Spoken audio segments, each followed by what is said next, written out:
I'm going to tell you exactly what you need to know about requesting tickets to tour the White House.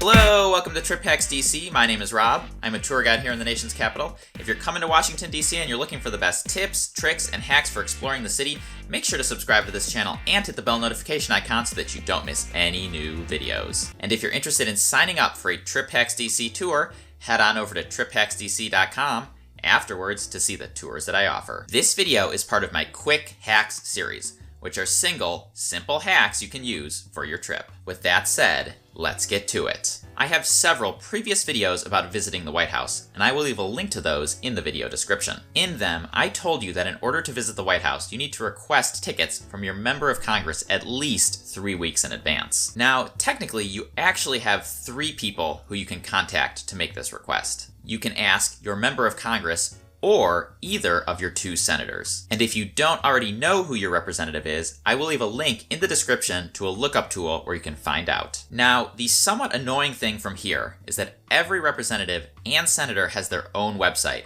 and they don't always look the same. Sometimes they will put the White House tickets under a Constituent Services tab, sometimes it's under a Help tab, and sometimes it's under their Contact tab. Not only that, but the page you're looking for is sometimes called Tour DC, sometimes it's called Visit DC, and sometimes it's called Tours and Tickets. Since there are well over 500 total representatives and senators, I can't give you specific advice for looking up information on your persons, but those are the terms you'll want to look for when you're searching. Once you get to the requests page, some representatives will have a form right there that you can just go ahead and fill out. Some will make you register for an account first, and some, especially the more high-ranking members of Congress, will make you enter a 9-digit zip code. And if you don't know those extra 4 digits on your zip code, I will leave another resource in the description where you can look it up. From there, you're going to fill out a pretty standard contact form. It's going to ask for your name, your contact information, and the 3 dates that you'd like to be considered for the tour. Now, here's my recommendation.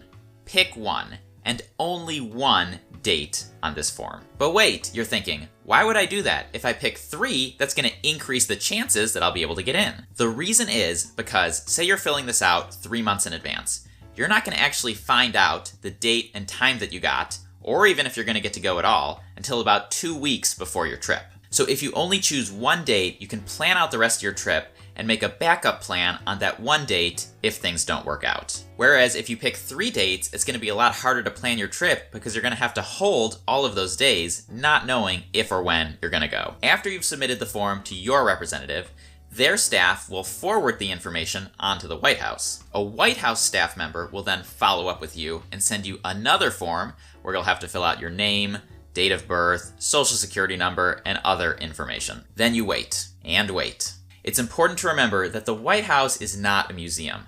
A lot of people want to go, but there's a limited capacity. So honestly, don't be too surprised or upset if your request gets declined. The best way to improve your chance of success is to submit your initial request 3 months in advance, if possible. Even though most of them will tell you need at least 3 weeks, 3 months is a lot better. And that's it. Thank you for watching this video. If you found it helpful, you can subscribe to this channel by clicking on the Trip Hacks DC logo, which is popping up right now at the bottom of the screen. And if you're coming to DC and want to sign up for a Trip Hacks DC tour, you can click on the Capitol Dome on the left side of my head.